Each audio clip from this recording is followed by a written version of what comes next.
సాధారణంగా మనకు ఎవరైనా ఫిట్గా కనిపిస్తే చాలు, వామ్మో వీడు రాయిలా ఉన్నాడు, వీడికి అసలు రోగాలే రావు అని బలంగా ఫిక్స్ అయిపోతాం. మన రవి లైఫ్ కూడా అచ్చం అలాగే ఉండేది. పొద్దునే లేవగానే జిమ్, ఒక పద్ధతి ప్రకారం డైట్, నోట్లో సిగరెట్ కాదు కదా కనీసం కూల్ డ్రింక్ కూడా తాగని పక్కా క్లీన్ హ్యాబిట్స్ అతనివి. తన ఫ్రెండ్స్ అందరూ నువ్వురా నిజమైన హెల్తీ మనిషివి అని మెచ్చుకుంటుంటే రవికి తెలియకుండానే ఒక రకమైన ప్రైడ్ వచ్చేసింది. చిన్న జ్వరం వచ్చిన టాబ్లెట్ వేసుకోవడానికి ఇష్టపడేవాడు కాదు. నా బాడీలో ఉన్న ఇమ్యూనిటీ పవర్ ముందు ఇదంతా అని అనుకునేవాడు. కెరీర్, హెల్త్, ఫ్యామిలీ అన్నీ ఎంత అద్భుతంగా సాగుతున్నాయి. కానీ రేపేం జరుగుతుందో తెలిస్తే మనం మనుషులు ఎలా అవుతాం? విధి రవి కోసం ఒక ఊహించిన మలుపు రాసి పెట్టిందని పాపం అతనికి తెలియదు. ఒకరోజు సడన్ గా రవికి బ్యాక్ ఒక చిన్న నొప్పి మొదలైంది. రోజు జిమ్ లో బరువులు ఎత్తుతాడు కదా, ఏదో చిన్న మజిల్ క్యాచ్ అయ్యి ఉంటుందిలే అని సింపుల్ గా కొట్టిపారేశాడు. వారం గడిచింది, నొప్పి తగ్గలేదు సరికదా, ఇంకా భయంకరంగా మారింది. రాత్రులు ఏసీ రూమ్ లో పడుకున్నా సరే విపరీతమైన స్వెట్టింగ్ రావడం మొదలైంది. అయినా సరే రవి ఆఫీస్ పనిలో పడిపోయి పెయిన్ కిల్లర్స్ వేసుకొని నెట్టుకొచ్చాడు. చివరికి ఆ నొప్పిని చూడలేక తన భార్య బలవంతం చేస్తే గాని డాక్టర్ దగ్గరికి వెళ్ళలేదు. అక్కడ వాళ్ళు ఒక రొటీన్ ఎక్స్రే, ఆ తర్వాత ఎంఆర్ఐ తీయమన్నారు. అప్పటి వరకు కూడా రవి మైండ్లో ఇది జస్ట్ చిన్న విషయం, రేపటి నుండి మళ్ళీ యథావిధిగా ఆఫీస్కి వెళ్ళాలి అనే ఆలోచన మాత్రమే ఉంది. ఇక రిపోర్ట్స్ వచ్చిన రోజు డాక్టర్ క్యాబిన్లోకి వెళ్లిన రవికి ఆ డాక్టర్ మొహం చూడగానే గుండెల్లో ఏదో తెలియని భయం మొదలైంది. ఆ గదిలో ఉన్న నిశ్శబ్దం ఎంత భయపెట్టేలా ఉందంటే తన గుండె చప్పుడు తనకే బయటికి వినిపిస్తుంది. డాక్టర్ చాలా నెమ్మదిగా గొంతు సవరించుకొని, రవి, ఐఎమ్ సారీ, మీకు స్టేజ్ 4 లంగ్ క్యాన్సర్ ఉంది, అది ఆల్రెడీ మీ బోన్స్కి పాకేసింది అని బాంబు పీల్చారు. ఆ మాట వినగానే రవికి తన కాళ్ళ కింద భూమి కంపించినట్లు అనిపించింది. అసలు సిగరెట్ వాసన కూడా పడని తనకి లంగ్ క్యాన్సర్ రావడం ఏంటి అని, అసలు ఇది ఎలా సాధ్యం అని వందల ప్రశ్నలతో, అర్థం కాని సమాధానాలతో ఒక భయంలోకి వెళ్ళిపోయాడు రవి. ఈ కథ నేను మీకు ఎందుకు చెప్తున్నానంటే మిమ్మల్ని భయపెట్టడానికి కాదు, జాగ్రత్త పడతారని మాత్రమే. రవి లాంటి హెల్త్ కాన్షియస్ మనిషికే ఇలా జరిగితే మరి మన పరిస్థితి ఏంటి? మన బాడీలో వచ్చే ఏ చిన్న మార్పునైనా, అది ఆగని దగ్గు అయినా, తగ్గని బ్యాక్ పెయిన్ అయినా, దయచేసి నాకేం కాదులే అనే ఓవర్ కాన్ఫిడెన్స్తో అస్సలు నెగ్లెక్ట్ చేయకండి. క్యాన్సర్ అనేది మంచి అలవాట్లు ఉన్నాయా, చెడు అలవాట్లు ఉన్నాయా అని లిస్టు చూసి రాదు. రవి లాంటి వాళ్ళు ఒక్కరే కాదు, ఇద్దరు కాదు, ప్రపంచవ్యాప్తంగా లక్షల మంది ఉన్నారు. ఒక షాకింగ్ నిజం చెప్పనా, గత 30 ఏళ్లలో 50 ఏళ్లలోపు వయసు ఉన్న వాళ్ళలో క్యాన్సర్ కేసులు 79% పెరిగాయి. అంటే మనం మన చుట్టూ చూసే ప్రతి 10 మంది యంగ్ క్యాన్సర్ పేషెంట్స్లో సగం మంది నాకేం కాదు, నేను స్ట్రాంగ్ అనుకున్న వాళ్ళే. ఈ మధ్య ఢిల్లీ, హైదరాబాద్ లాంటి సిటీలలో హాస్పిటల్స్కి వస్తున్న లంగ్ క్యాన్సర్ పేషెంట్లలో 50% మంది నాన్ స్మోకర్సే ఉన్నారు. వీళ్ళలో చాలా మంది 30 నుంచి 40 ఏళ్ల మధ్యలో ఉన్న సాఫ్ట్వేర్ ఇంజనీర్లు, హౌస్ వైఫ్లే ఉన్నారు. అసలు సిగరెట్టే ముట్టన వాళ్ళకి లంగ్ క్యాన్సర్ రావడం వెనక మనం పీల్చే గాలి, తినే తిండి, మారిన లైఫ్ స్టైల్ వల్ల రవి లాంటి అమాయకులు ఎంతో మంది ఈ లిస్టులో చేరుతున్నారు. కాబట్టి రవి కథ ఒక కల్పన కాదు, ఇది మన చుట్టూ జరుగుతున్న ఒక సైలెంట్ క్రైసిస్. నాకు మంచి అలవాట్లు ఉన్నాయి కదా, నాకేం కాదు అని గుడ్డిగా నమ్మడం ఇప్పుడున్న కాలంలో అతిపెద్ద రిస్క్. రవి స్టోరీ విన్నాక మన మైండ్లో 100 ప్రశ్నలు తిరుగుతుంటాయి కదా. అరే, అంత ఫిట్గా ఉన్నవాడికి అలా జరిగితే నా పరిస్థితి ఏంటి అని భయం వేయడం సహజం. అందుకే ఈరోజు ఈ వీడియోలో మనం అసలు క్యాన్సర్ అంటే ఏంటి, పైకి ఎంతో హెల్దీగా గట్టిగా కనిపించే మనిషిలో కూడా ఇది ఎలా మొదలవుతుంది, మనం తినే తిండి, మన లైఫ్ స్టైల్ బాగున్నా సరే మన ప్రమేయం లేకుండానే మన బాడీ లోపల ఏం జరుగుతుంది, క్యాన్సర్ మన శరీరంలో కడుగుపెట్టినప్పుడు స్టార్టింగ్లో మన బాడీ మనకి ఎలాంటి సిగ్నల్స్ ఇస్తుంది, మనం సాధారణంగా లైట్ తీసుకునే చిన్న చిన్న విషయాలే దీనికి వార్నింగ్ సిగ్నల్సా? ఉదాహరణకి ఎప్పుడూ లేని అలసట వచ్చినా, బరువు తగ్గినా మనం పట్టించుకోం కదా, అవే క్యాన్సర్కి సంకేతాలా? ఒకవేళ ఆల్రెడీ బాడీలో క్యాన్సర్ ఉంటే ఆ మనిషి నార్మల్గానే ఉంటాడా, లేక ఏమైనా తేడా కనిపిస్తుందా? ఇలా ఈరోజు ఈ వీడియోలో ఇలాంటి ప్రాక్టికల్ ప్రశ్నలన్నిటికీ కూడా సమాధానాలను మీ ముందు ఉంచబోతున్నాం. మిమ్మల్ని భయపెట్టడం కోసం కాదు, మన ఆరోగ్యం గురించి ఒక సరైన అవగాహన మీకు వచ్చేందుకే ఈ ప్రతి ఒక్క విషయాన్ని మీ ముందు సేకరించి తీసుకొచ్చి పెడుతున్నాం. అసలు మన శరీరం లోపల ఏం జరుగుతుందో తెలిస్తేనే కదా మనం దాన్ని ఎలా కాపాడుకోవాలో అర్థమవుతుంది. కనుక ఎంతో విలువైన సమాచారం గల ఈ వీడియోని ఎండ్ వరకు మిస్ కాకుండా మీరు పూర్తిగా తెలుసుకుంటారని నేను భావిస్తున్నాను. అండ్ ఇలాంటి మరిన్ని ఇన్ఫర్మేటివ్ వీడియోస్ని తెచ్చేందుకు మీ సపోర్ట్గా ఈ వీడియోకి జస్ట్ లైక్ చేయండి చాలు. అండ్ మీకు ఒక ప్రశ్న, ఇలా అనుకోకుండా క్యాన్సర్ బారిన పడి మీకు తెలిసిన వారెవరైనా మరణించి ఉంటే మీరు చూసిన ఆ ప్రయాణాన్ని తప్పకుండా కామెంట్స్లో పంచుకోండి. ఇది మరికొంతమందికి అవగాహన పెంపొందించడంలో ఉపయోగపడవచ్చు. సో ఇక లేట్ చేయకుండా let's get into the video.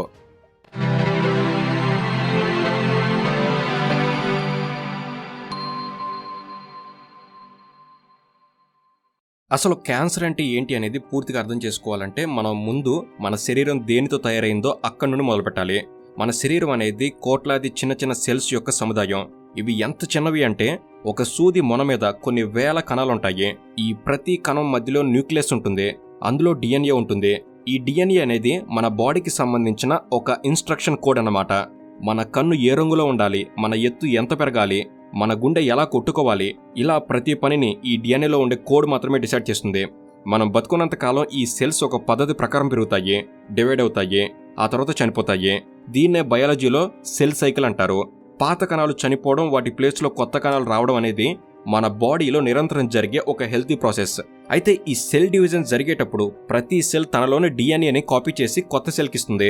ఇలా ప్రతి సైకిల్లో ఒక్కో సెల్ 2గా 4గా 4 8గా ఇలా డివిజన్ జరుగుతూ ఉంటుంది. ఇది ఒక చైన్ రియాక్షన్ లాంటిది.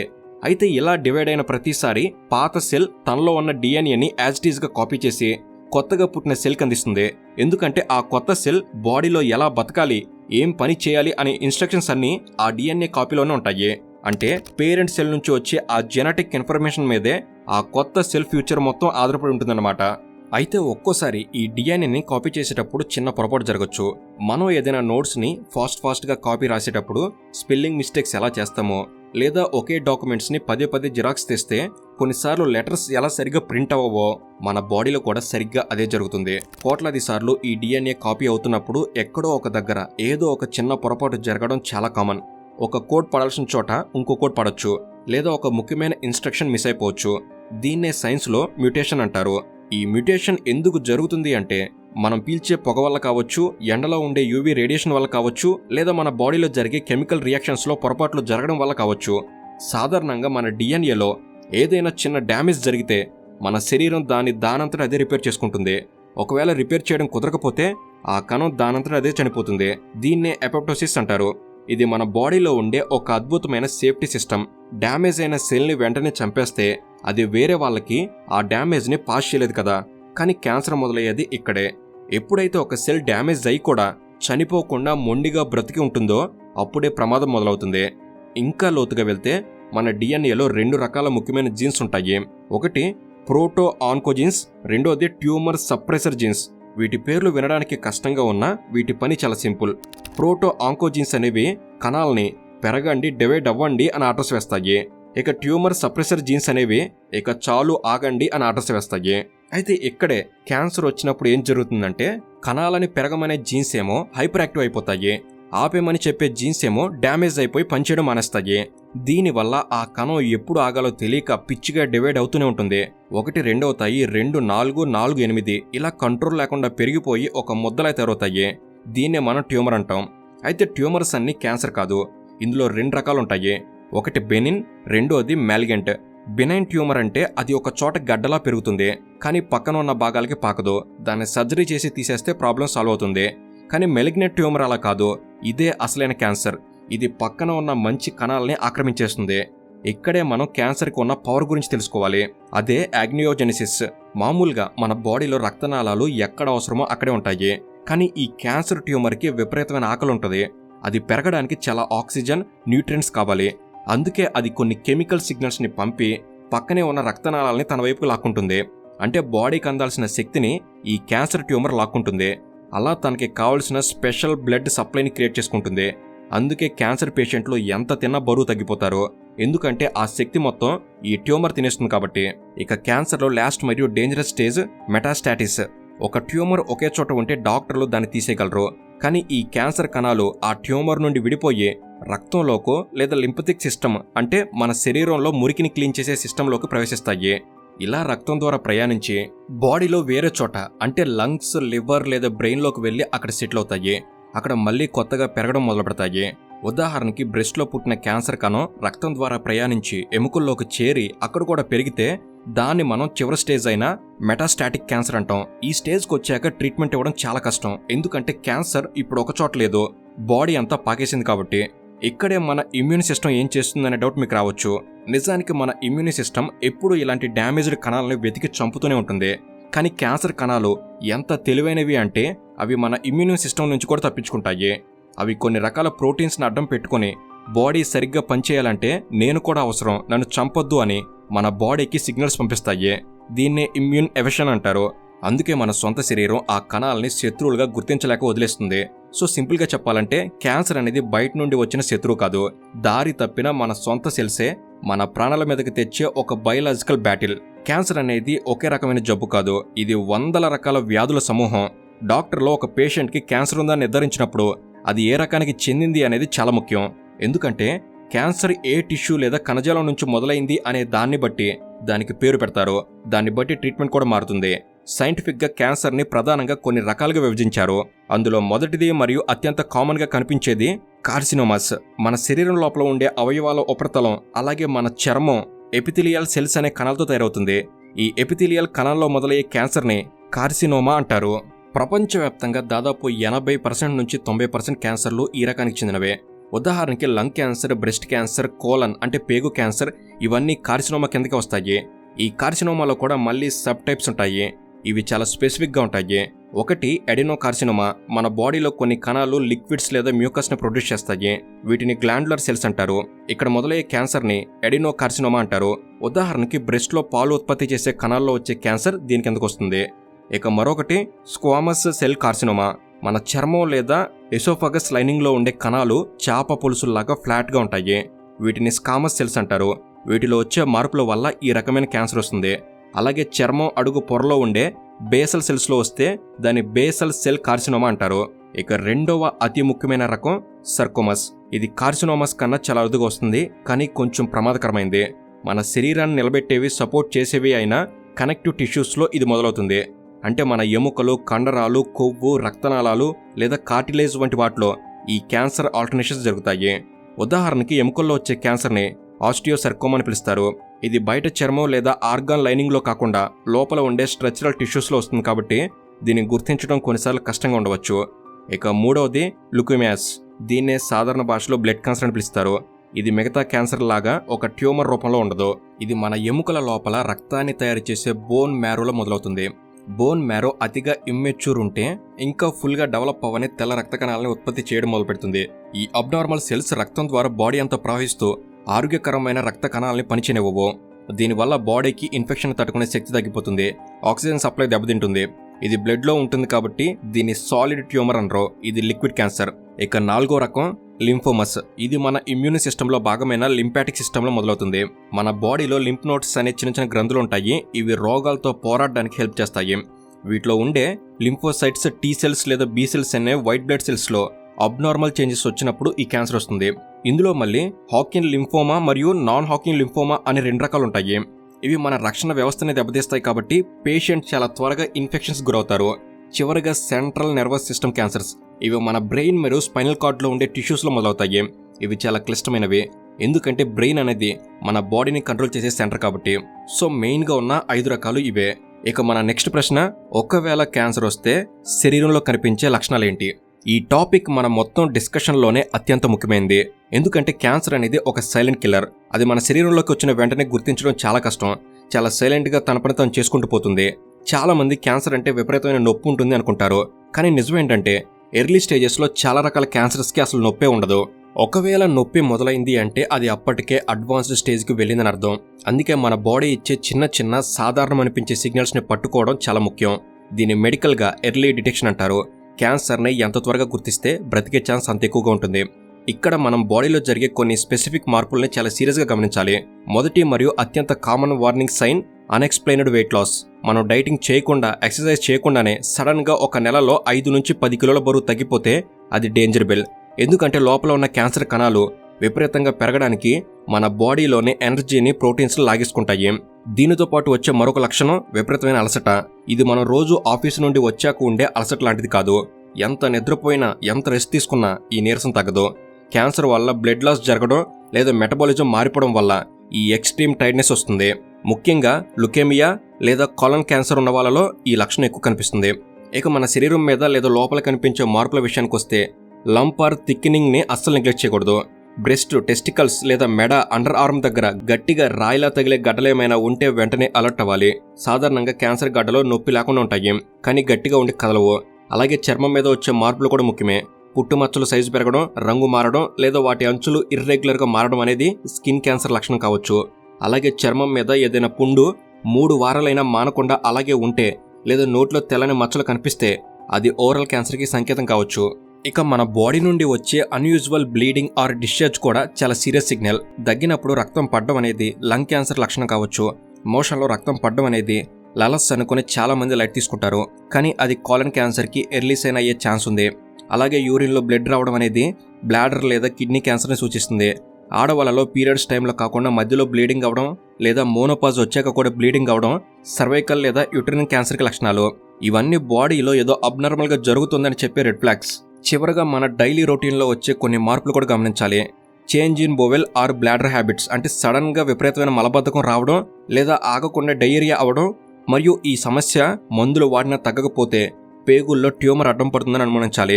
అలాగే గొంతు బొంగురుపోవడం, మింగడానికి కష్టంగా అనిపించడం లేదా కంటిన్యూస్గా దగ్గు రావడం, ఇవన్నీ కూడా వార్నింగ్ సైన్స్. గుర్తుపెట్టుకోండి, ఈ లక్షణాలు ఉన్నంత మాత్రాన అది ఖచ్చితంగా క్యాన్సర్ అని కాదు. కానీ ఈ లక్షణాలు పర్సిస్టెంట్గా ఉంటే, అంటే 2 వారాల కంటే ఎక్కువ రోజులు తగ్గకుండా ఉంటే మాత్రం డాక్టర్ని కలవడం మన ప్రాణాలను కాపాడుతుంది. ఇక మరో ప్రశ్న, మనం క్యాన్సర్ని ముందే రాకుండా ఆపగలమా? దీనికి సింపుల్గా ఎస్ లేదా నో అని ఆన్సర్ చెప్పడం కష్టం. నిజాయితీగా చెప్పాలంటే మనం క్యాన్సర్ని 100% ఆపలేకపోవచ్చు. ఎందుకంటే కొన్ని రకాల క్యాన్సర్స్ మన చేతుల్లో లేని జెనెటిక్స్ లేదా ఇన్హెరిటెడ్ మ్యూటేషన్స్ వల్ల వస్తాయి. కానీ సైన్స్ ఏం చెప్తుందంటే ప్రపంచవ్యాప్తంగా వస్తున్న క్యాన్సర్ కేసుల్లో దాదాపు 30% నుండి 50% కేసుల్ని మనం ఖచ్చితంగా నివారించవచ్చు. ఇది చిన్న నెంబర్ కాదు. మనం బైక్ మీద వెళ్తున్నప్పుడు హెల్మెట్ పెట్టుకోవడం లాంటిదన్నమాట. హెల్మెట్ పెట్టుకుంటే యాక్సిడెంట్ అవ్వదని గ్యారంటీ లేదు, కానీ యాక్సిడెంట్ అయితే తల పగలకుండా ప్రాణం నిలిచే ఛాన్స్ ఎక్కువగా ఉంటుంది. అలాగే మనం తీసుకునే కొన్ని జాగ్రత్తలు మన చుట్టూ ఒక రక్షణ కవచంలా పనిచేసి ఆ రిస్క్ని భారీగా తగ్గిస్తాయి. దీనిలో మొదటిది మరియు అత్యంత ముఖ్యమైనది టొబాకోని దూరం పెట్టడం. ఇది వినడానికి క్లీషేగా అనిపించవచ్చు, కానీ క్యాన్సర్ మరణాల్లో అతిపెద్ద కారణం స్మోకింగ్. సిగరెట్ పొగలో దాదాపు 70 రకాల క్యాన్సర్ కారకాలు ఉంటాయి. ఇవి నేరుగా లంగ్స్లోకి వెళ్లి అక్కడ ఉండే సెల్స్ యొక్క డిఎన్ఏని డ్యామేజ్ చేస్తాయి. కేవలం లంగ్ క్యాన్సర్ మాత్రమే కాదు, నోరు, గొంతు, ప్రాంక్రియాస్, బ్లాడర్ ఇలా ఎన్నో రకాల క్యాన్సర్స్కి మూల కారణం ఈ టొబాకోనే. స్మోకింగ్ మానేయడం అనేది క్యాన్సర్ నివారణలో మనం వేయగలిగే అతిపెద్ద ముందడుగు. అలాగే ఆల్కహాల్ని లిమిట్లో ఉంచుకోవడం కూడా చాలా ముఖ్యం. ఆల్కహాల్ బాడీలో బ్రేక్ అయినప్పుడు ఎసిటాల్ డిహైడ్ అనే కెమికల్ రిలీజ్ అవుతుంది. ఇది కూడా డిఎన్ఏని డ్యామేజ్ చేసి లివర్ మరియు బ్రెస్ట్ క్యాన్సర్ రిస్క్ని పెంచుతుంది. ఇక రెండోది మన ఆహారం మరియు వెయిట్. మనం ఏం తింటున్నామో అదే మన ఆరోగ్యాన్ని నిర్ణయిస్తుంది. ప్రాసెస్డ్ మీట్, ఎర్ర మాంసం మరియు షుగర్ ఎక్కువగా ఉండే డ్రింక్స్ని తగ్గించాలి. ఇవి బాడీలో ఇన్ఫ్లేషన్ పెంచుతాయి. దానికి బదులుగా పండ్లు, కూరగాయలు ఎక్కువగా తీసుకోవాలి. వీటిలో యాంటీ ఆక్సిడెంట్స్ ఉంటాయి. ఇవి మన సెల్స్ని డ్యామేజ్ కాకుండా కాపాడే సైనికుల్లా పనిచేస్తాయి. ముఖ్యంగా ఒబెసిటీ అనేది ఇప్పుడు క్యాన్సర్కి ఒక మేజర్ రీజన్గా మారిపోతుంది. మన బాడీలో ఉండే ఫ్యాట్ సెల్స్ కేవలం ఎనర్జీ స్టోరేజ్ బాక్సులే కాదు, అవి చాలా యాక్టివ్గా ఉంటాయి. అవి ఈస్ట్రోజన్ మరియు ఇన్సులిన్ వంటి హార్మోన్లను ఎక్కువగా రిలీజ్ చేస్తాయి. ఈ హార్మోన్లు ఎక్కువైతే అవి సెల్స్ని త్వరగా డివైడ్ అవ్వండి అని రెచ్చగొడతాయి. ఇది ట్యూమర్స్ పెరగడానికి ఆజ్యం పోసినట్టే. కాబట్టి హెల్తీ వెయిట్ మెయింటైన్ చేయడం చాలా ముఖ్యం. చాలా మందికి తెలియని విషయం ఏంటంటే కొన్ని రకాల ఇన్ఫెక్షన్స్ వల్ల కూడా క్యాన్సర్ వస్తుంది, మరియు వాటికి మనం వ్యాక్సిన్స్ ద్వారా చెక్కు పెట్టవచ్చు. హెచ్పివి అనేది సర్వైకల్ క్యాన్సర్కి దారితీస్తుంది. దీనికి వ్యాక్సిన్ తీసుకోవడం ద్వారా ఆ క్యాన్సర్ రాకుండా ఆపొచ్చు. అలాగే హెపటైటిస్ బి వైరస్ లివర్ని డ్యామేజ్ చేసి లివర్ క్యాన్సర్కి కారణం అవుతుంది. దీనికి కూడా వ్యాక్సిన్ ఉంది. ఇలాంటి వైరల్ ఇన్ఫెక్షన్స్ రాకుండా చూసుకోవడం కూడా ఒక రకమైన క్యాన్సర్ ప్రివెన్షనే. అలాగే సూర్యుడి నుండి వచ్చే యూవీ రేస్ చర్మ కణాలను డ్యామేజ్ చేస్తాయి. కాబట్టి ఎండలో వెళ్ళేటప్పుడు సన్ స్క్రీన్ వాడడం, ఫుల్ బట్టలు వేసుకోవడం ద్వారా స్కిన్ క్యాన్సర్, మెలనోమా రిస్క్ను తగ్గించుకోవచ్చు. ఇక చివరిగా స్క్రీనింగ్ టెస్ట్ చేయించుకోవడం. ఇది క్యాన్సర్ రాకుండా ఆపకపోవచ్చు, కానీ క్యాన్సర్ని అది క్యాన్సర్గా మారకముందే పట్టుకోవడానికి హెల్ప్ చేస్తుంది. ఉదాహరణకి కొలనోస్కోపీ టెస్ట్లో డాక్టర్లు పేగుల్లో చిన్న చిన్న గెడ్లు గుర్తిస్తారు. ఇవి మొదట్లో క్యాన్సర్ కాదు, కానీ భవిష్యత్తులో క్యాన్సర్గా మారే అవకాశం ఉంది. వాటిని అప్పుడే తీసేస్తే ఇక క్యాన్సర్ వచ్చే ఛాన్సే ఉండదు. అలాగే ఆడవాళ్ళు ప్యాప్స్మియర్ టెస్ట్ చేయించుకోవడం ద్వారా సర్వైకల్ క్యాన్సర్ని ఎర్లీ స్టేజ్లను గుర్తించవచ్చు. సో ప్రివెన్షన్ అనేది ఒక పని కాదు, ఇది మన లైఫ్ స్టైల్, ఫుడ్ మరియు మెడికల్ చెకప్స్ అన్నిటి కలయిక. మన ఆరోగ్యం మన చేతుల్లోనే ఉంది. క్యాన్సర్ని మనం ఒక యుద్ధంతో పోల్చితే క్యాన్సర్ ట్రీట్మెంట్ అనేది ఆ యుద్ధంలో మనం వాడే ఆయుధాలు లాంటిది. ఒకప్పుడు క్యాన్సర్ వస్తే కాసులు వదులుకోవాల్సిందే అనే భయం ఉండేది. కానీ ఇప్పుడు సైన్స్ ఎంత అడ్వాన్స్ అయిందంటే ఈ మహమ్మారిని ఎదుర్కోవడానికి డాక్టర్ల దగ్గర ఒకటి కాదు, చాలా రకాల పవర్ఫుల్ వెపన్స్ ఉన్నాయి. అయితే పేషెంట్కి ఏ ట్రీట్మెంట్ ఇవ్వాలి అనేది, ఆ క్యాన్సర్ రకం, అది ఏ స్టేజ్లో ఉంది మరియు పేషెంట్ ఆరోగ్యం ఎలా ఉంది అనే దాని మీద ఆధారపడి ఉంటుంది.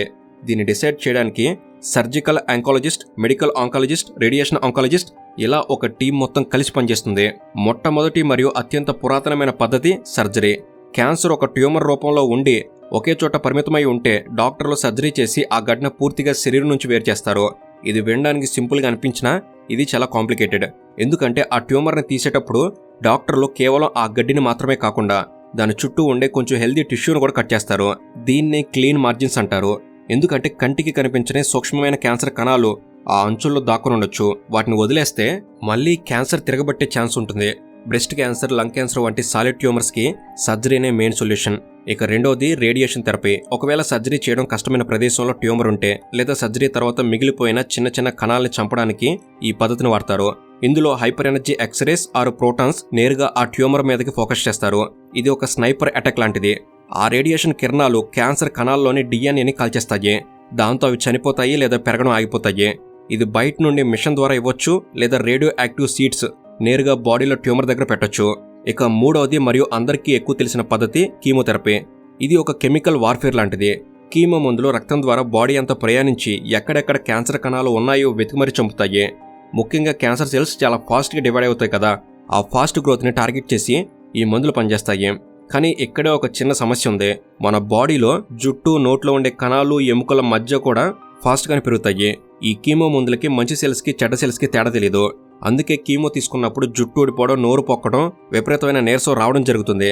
కానీ ట్రీట్మెంట్ అయిపోయాక ఈ నార్మల్ సెల్స్ మళ్ళీ రికవర్ అవుతాయి. ఇక ఇప్పుడు కొత్తగా వచ్చిన లేటెస్ట్ టెక్నాలజీ టార్గెటెడ్ థెరపీ.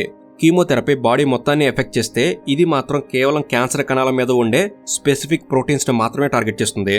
అంటే ఇవి స్మార్ట్ బాంబ్స్ లాంటివి. ఇవి క్యాన్సర్ కణాలకి రక్తం అందకుండా చేయడం లేదా వాటి గ్రోత్ సిగ్నల్స్ని ఆపేయడం వీటి పని. దీనివల్ల నార్మల్ కణాలకి పెద్దగా డ్యామేజ్ జరగదు, సైడ్ ఎఫెక్ట్స్ తక్కువగా ఉంటాయి. అలాగే కొన్ని రకాల క్యాన్సర్స్ హార్మోన్లని ఆహారంగా తీసుకుంటాయి. ఉదాహరణకి బ్రెస్ట్ లేదా ప్రొటెస్ట్ క్యాన్సర్స్.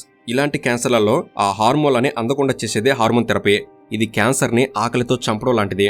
ఇక చివరగా గేమ్ చేంజర్ అని పిలువబడే ట్రీట్మెంట్ ఇమ్యూనోథెరపీ. నిజానికి మన బాడీలోని ఇమ్యూన్ సిస్టమ్ చాలా పవర్ఫుల్. కానీ క్యాన్సర్ కణాలు మారువేషంలో ఉండి ఇమ్యూన్ సిస్టమ్ని మోసం చేస్తాయి. ఈ ఇమ్యూనోథెరపీ మందులు ఏం చేస్తాయంటే మన ఇమ్యూన్ సిస్టమ్ కళ్ళకి ఉన్న గంతలు విప్పేస్తాయి. ఇదిగో ఇది శత్రువు దాక్కుని ఉంది చూడు అని చూపిస్తాయి. అప్పుడు మన సొంత బాడీనే ఆ క్యాన్సర్ మీద దాడి చేసి చంపేస్తుంది. ఇది చాలా ఖరీదైన ట్రీట్మెంట్ అయినప్పటికీ అద్భుతమైన ఫలితాలు ఇస్తుంది. క్యాన్సర్ ట్రీట్మెంట్ అనేది శారీరకంగానే కాదు, మానసికంగా కూడా ఒక పెద్ద యుద్ధం. కానీ గుర్తుపెట్టుకోండి, సరైన టైంలో ట్రీట్మెంట్ తీసుకుంటే ఈ యుద్ధంలో గెలిచి మళ్ళీ నార్మల్ లైఫ్ని ఎంజాయ్ చేస్తున్న వాళ్ళు కోటలో ఉన్నారు. ఇక చివరిగా ఒక విషయం మనం మనసులో బలంగా నాటుకోవాలి. క్యాన్సర్ అనేది కేవలం శరీరానికి వచ్చే జబ్బు మాత్రమే కాదు, అది మన ధైర్యానికి, మన విల్ పవర్కి జరిగే ఒక పరీక్ష. ఒకప్పుడు క్యాన్సర్ అంటే ది ఎండ్ అనుకునేవారు. కానీ ఈరోజు సైన్స్ ఆ భయాన్ని జయించింది. మన బాడీలో జరిగే యుద్ధాన్ని గెలవడానికి డాక్టర్లు మందులు ఇస్తారు. కానీ ఆ మందులు పనిచేయాలంటే మనలో బ్రతకాలనే కోరిక బలంగా ఉండాలి. భయం అనేది క్యాన్సర్ కంటే ప్రమాదకరమైన వైరస్. ఇది మనల్ని శారీరకంగా కంటే ముందే మానసికంగా చంపేస్తుంది. అందుకే ధైర్యమే దీనికి మొదటి మందు. మన చుట్టూ ఉన్న పొల్యూషన్ని మనం మార్చలేకపోవచ్చు, కానీ మన లైఫ్ స్టైల్ని మార్చుకునే రిమోట్ కంట్రోల్ మన చేతిలోనే ఉంది. ఇప్పుడు ఈ క్షణం మనం చేయగలిగింది ఏంటంటే మన శరీరాన్ని ప్రేమించడం మొదలుపెట్టడం. మన బాడీ మనతో మాట్లాడుతుంది. అది ఇచ్చే చిన్న చిన్న సిగ్నల్స్ని, నొప్పుల్ని, మార్పుల్ని ఏం కాదులేని నెగ్లెక్ట్ చేయకండి. సంవత్సరానికి ఒక్కసారైనా ఫుల్ బాడీ చెకప్ చేయించుకోవడం అనేది అనవసరమైన ఖర్చు కాదు. అది మన ప్రాణానికి మనం కట్టుకునే రక్షణ కవచం. సిగరెట్, ఆల్కహాల్, జంక్ ఫుడ్ లాంటి టెంపరీ ఆనందాల కోసం పర్మనెంట్ అయిన ఆరోగ్యాన్ని పనంగా పెట్టకండి. ఈ సమాచారాన్ని, ఈ నాలెడ్జ్ని మీలో దాచుకోకుండా మీ కుటుంబానికి, మీ ఫ్రెండ్స్కి చెప్పండి. ఎందుకంటే క్యాన్సర్ని జయించడం అంటే ట్రీట్మెంట్ తీసుకోవడం మాత్రమే కాదు, అది రాకుండా అడ్డుకోవడమే నిజమైన విజయం. ఈరోజు మనం తీసుకునే చిన్న జాగ్రత్త రేపు మన కుటుంబంలో ఆనందాన్ని నిలబెడుతుంది. గుర్తుపెట్టుకోండి, క్యాన్సర్ అనేది ఒక చాప్టర్ మాత్రమే. అది మీ జీవితం అనే పుస్తకానికి ముగింపు కాదు.